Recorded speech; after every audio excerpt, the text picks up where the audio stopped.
Hello, Michael Swain here after Kansas basketball's 83-54 win over Oklahoma State here inside of Allen Fieldhouse, and that was a pretty complete win for a shorthanded KU squad. Kevin McCullough missed the game today because of a knee injury that I believe he suffered against Cincinnati. Bill Self said post-game it's a bone bruise for him. He's about 50% right now. If he tried to play, he would have been in a good amount of pain and would have had the chance to re-aggravate it. So with the big Houston game coming up on Saturday, it was decided that it's best for Kevin to not play today, not risk any further injury.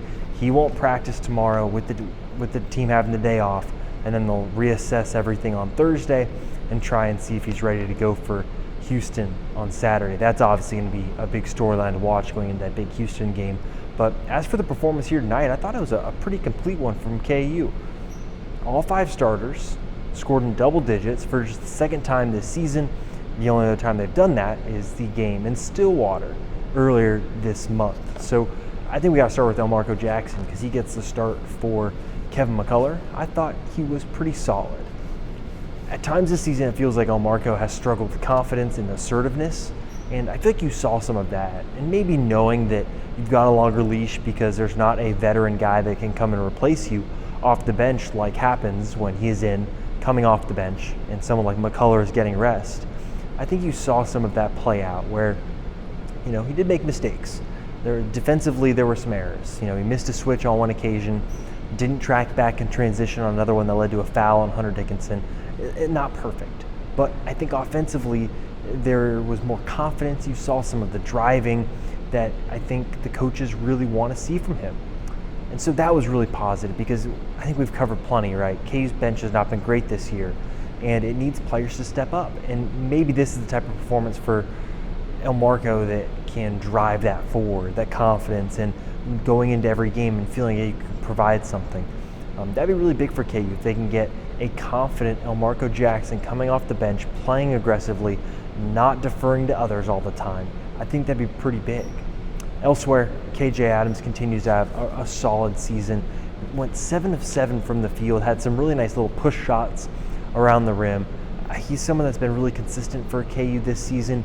And in games like this, when the opposing team really tries to take away Hunter Dickinson and not pay a ton of attention to him, he's able to excel. And I thought Mike Boynton made some interesting comments post-game, talking about the made threes for KU, right? You think about DeJuan Harris making his 3 early in the game.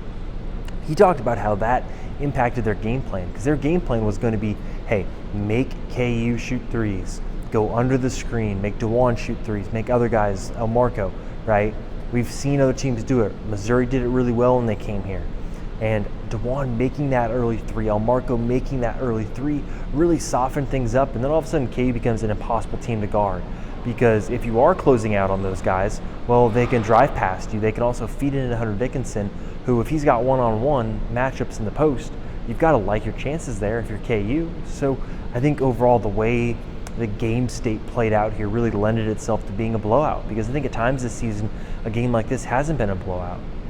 Right? You think back to Eastern Illinois coming in here and that being a close game down the stretch, less than 10 points. And KU is much better than them. And so I think the way that this game started today really helped KU, and I think broadly going forward, you got to think about the three-point shooting being such a huge piece for KU, because if they can come out and make threes early in the game, it just changes the whole game plan for what other teams are going to do. Whereas if they come out and break a bunch early, that just reinforces that game plan for the opposing team, where they will continue to pack the paint, make KU play through bodies, make Hunter Dickinson play with 3 guys around him, really stymie the efficiency that KU can have. So the shot making continues to be a huge key for KU, and I think tonight does really show that. I think elsewhere, DeJuan Harris still continues to be another key. He looks like a different player to me over the last 2 games. I think against Iowa State, and then tonight, the aggressiveness, the finishing around the rim, the decision making. It feels a lot closer to what we saw from him last season and during the national title season 2 years ago.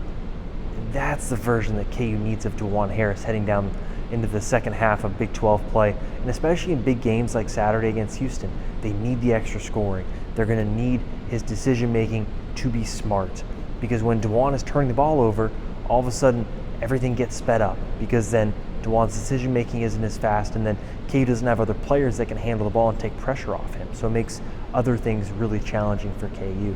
So I think this is the perfect game for KU at the perfect time. Coming off of the loss to Iowa State, KU gets a chance to get right, get guys like Elmarco Jackson some confidence.